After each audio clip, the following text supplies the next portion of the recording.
Today is the perfect day to document the fall of the Flat Earth movement, and it all started back in November of 2018, of course. The documentary Behind the Curve dealt the death blow to every Flat Earth channel, but few really understand why. So let's get you started with a few reasons why one documentary caused Flat Earthers to lose views, even shut down their channels, and even have their friends turn on them. Today on YouTube Quacks.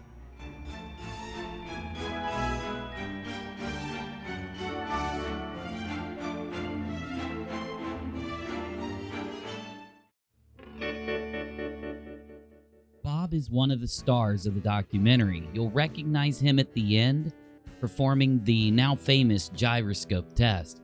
Leading up to the release of Behind the Curve, he had made statements about wanting this gyroscope, but it being too expensive. This gyroscope just happened to be used in a system in certain airliners. Discussing that system led up to a lot of worry for Bob. Take a listen to this clip where Bob and the other big YouTuber in the documentary, Mark Sargent, reveal that they have found a pilot that currently works in a very prestigious position, and he is willing to come forward and give Bob and Mark exactly what they need. Okay, so that casts a whole lot of doubt on the Adiru right there. But here's the interesting part about the Adiru that I found, and this comes from an airline captain who is a fleet captain of the 777 fleet, for a flagship airline, and he's going to relate to us an experience that he had that essentially, if true, and I have no doubt that it is, completely annihilates the idea and the purpose of the Adiru unit, and it also tells us pretty clearly that, we're not spinning and there is no curvature. The Flat Earth community was a little bit on edge when they did this. It seemed a little too good to be true to have a pilot come out and be able to confirm everything that they needed a pilot to confirm. As the story went on, the Flat Earthers were on the edge of their seat. But let's listen to what this guy says on Mark Sargent's show, and I'm going to play this really quick, and let's give it a listen. Read the letter. So, dear Mark, please don't use my name. I'd prefer you refer to me as Mac. M-A-C-K. I'm a career commercial pilot. Anyway, please don't use my name. I'd prefer you refer to me as Mac. I'm a career commercial pilot, and I'm currently serving as a senior captain on the B777 fleet of a flag carrier airline. He's not going to name which airline for obvious reasons.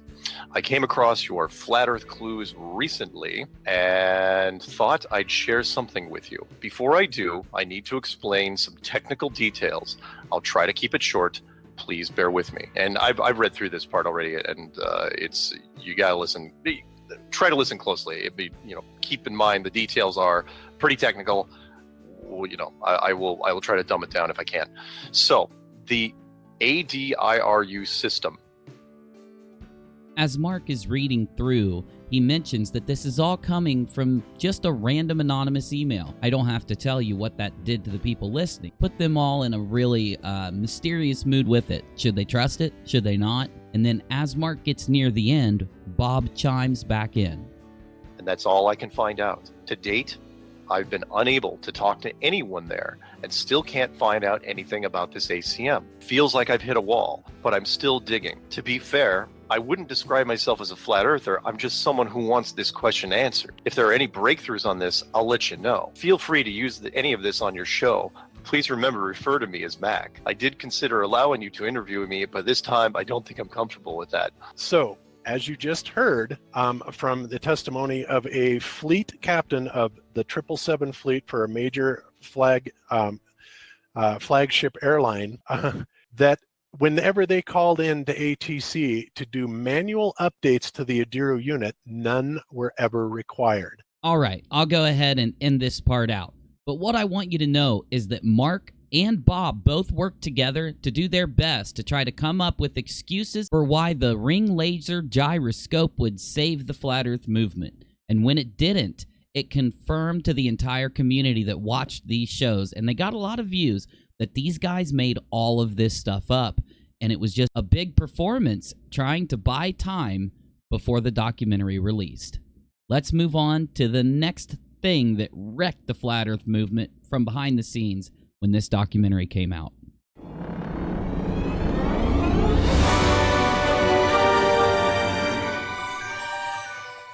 As time led up to the release of the documentary, those involved started to act, well, a little different, as I've shown you.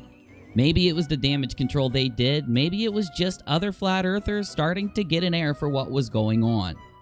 But the community turned on them even before the documentary started to release. In this example is one of the more extreme ones. George Hanetuik, if I'm saying that right, looks into Bob's claim that he's a pilot, an engineer, and has a lot of degrees, and comes up with a pretty not surprising result. He'll give it to us here.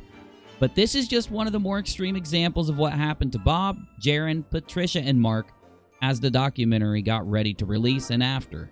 Take a listen. George Hanetuik here. Today is Thursday, September 27th, 2018. It saddens me that I have to address this topic one more time. Mr. Bob Knodel of Globebusters and FE Corps has been continually misrepresenting himself and committing fraud.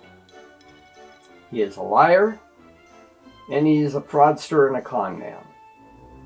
And his misrepresenting of who he is needs to stop. Mr. Bob Knodel, you are in violation of Colorado law. I pointed this out to you before.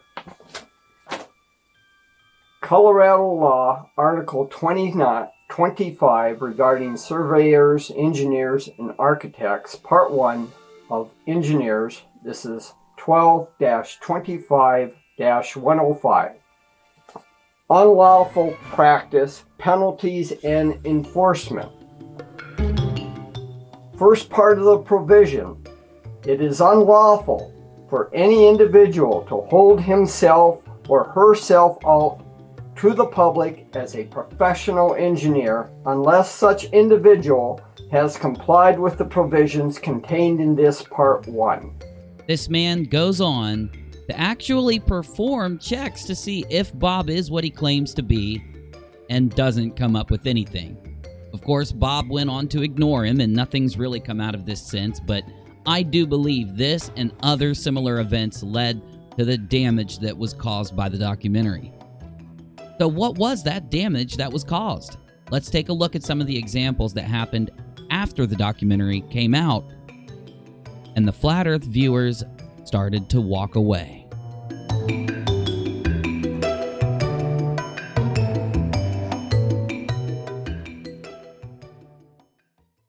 This is your brain. This is your brain on Flat Earth.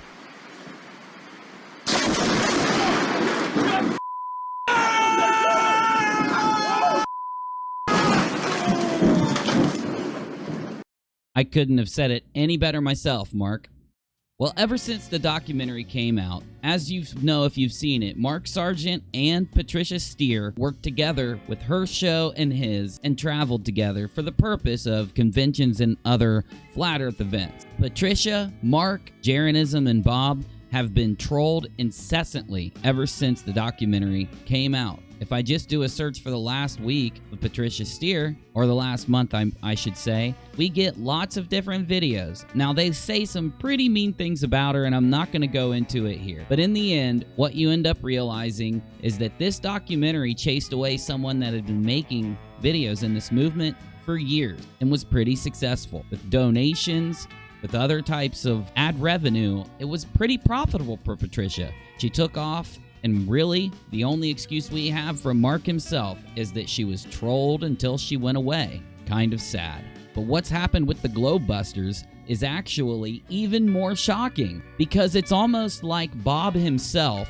once he saw the ring laser gyroscope results, became a globe earther. Because if you go to the Globebusters webpage, you basically see that he's been uploading children's demonstrations for gravity, Newton's first and second laws, and even more. I couldn't make this up myself. Take a quick look at one of the videos he uploaded, and by the way, he has many of these on his channels. It is clear that each finger pushes up with 5 pounds each.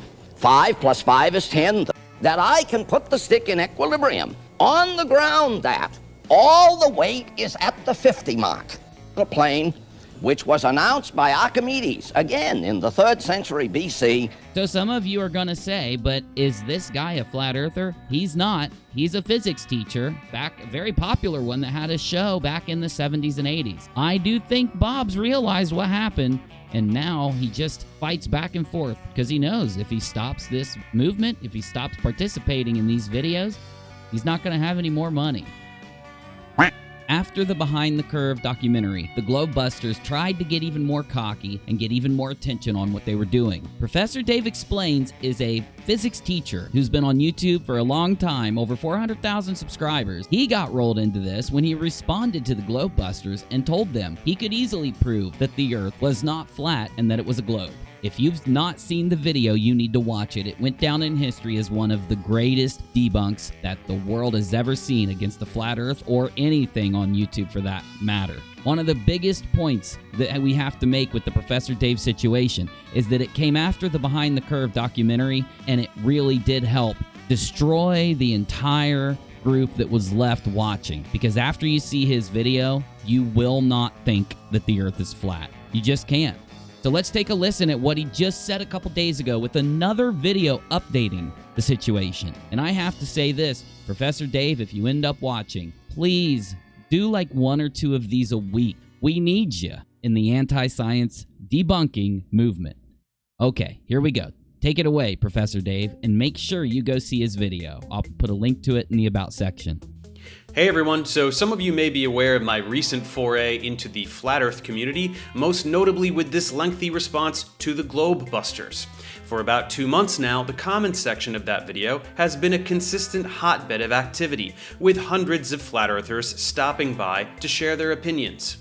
For people who claim that globe-tards just repeat what they were told in school, you guys sure do all say the exact same things. But quite comically, most flat earthers don't even do this. Most of you address this problem by simply listing 2 words: density and buoyancy. Well, I hate to break it to you guys, but these are not forces. Forces are vectors. They have a magnitude, which means a numerical amount, and a direction, which means they have to point somewhere. Density is simply mass per unit volume, or how much matter sits in a particular space. It doesn't point anywhere. And buoyancy is simply a measurement of an object's tendency to float. If you want to see one of the best debunks that's out there, make sure you head straight over to Professor Dave Explains with his video, The 10 Things That All Flat Earthers Say. Guys, thank you so much for watching this episode of YouTube Quacks. I'll be working on more this week, so keep your eyes out, hit subscribe. Make sure you ring that bell because YouTube's redone the notification system. You might have to go check all instead of occasional. Just make sure, check the bell.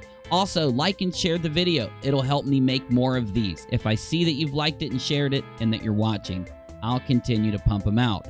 Also, we have a Patreon link in the About section. I can't really say anything else other than I'll see you in the next one. I appreciate it.